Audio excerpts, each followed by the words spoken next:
उत्तम पार्सेकर हांणी 100 शेतकऱ्यांखातीर फुक्कट बियाणी आणि सारे फ्री सीड्स अँड फर्टिलायझर वाटपाच्या विंगड उपक्रमाचं आयोजन केल्ले.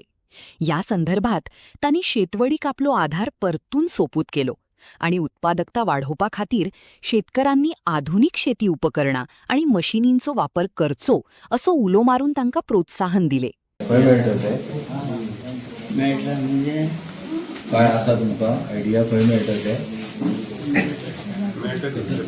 तुम्ही बघून सांगा म्हाका काय मागीर काय आता मागीर म्हाज्या ट्रस्टात बोलांक मी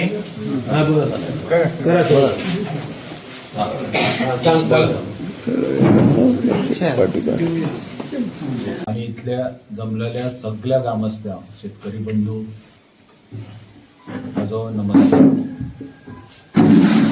म्हाका दिसता गेल्या सोमाराक ह्या देवळान आमी येयल्ले भजनाचो कार्यक्रम आसलो आनी तो कार्यक्रम इतको सुरेख जालो की जवळ जवळ अर्ध्या तासाच्या वयर आमी बसून सुरवात थंय ग्रामस्थांनी मांडलेल्या प्रश्ना पासून सुरू जाली की त्यांचे मुद्दे ते मांडत गेले आनी त्यांचो मुख्य मुद्दो आशिल्लो की तांकां एक टॉयलेट ह्या देवळा खातीर आयदनां घासपाक जागो आनी पुढचे पत्रे.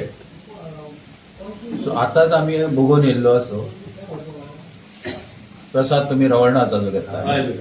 सो रवळनाथ देवान सांगलां की 5 जाणांक थंय उबे करपाचे मरे आता सगळे हे दिसतले.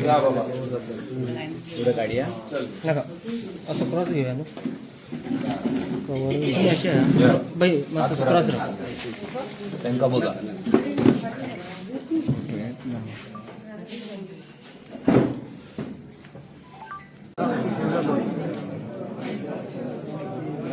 ह्या पयलीं अशें कोण मदत करीन आसले कोणूच ना, कोणीच करूंक ना, आमदारान बी करूंक ना, कोणीच करूंक ना. कृषी खाते करिना मदत तुमकां, शेती प्राधान्य दिना काय दिना. आई कितें म्हणटा टोटल जवळ 100 आसा. हो आमच्या बियाणे आनी खत वांटपाचो तिसरो टप्पो आसा. सुरवात आमी ओझरेक केली, दुसरो टप्पो आमचो कोरगांवाक जालो आनी तिसरो आमी आतां तळणा असो. ही आमची फक्त सुरवात आसा. हेज्या फुडें आमी एक एक एरिया करून कवर करतो. आणि कितें येवजण आसतली तुमची खत येवजण खत हे आनी हे येयली. हेंची मागणी आसा की नांगरणी करून दिवची. सो नांगरणी करतना तांकां जे तांकां पूर्ण तयारी तांकां स्वता घेवची शेतकऱ्यांनी आनी तांकां जी मदत लागता ती हांव करतो. ओके.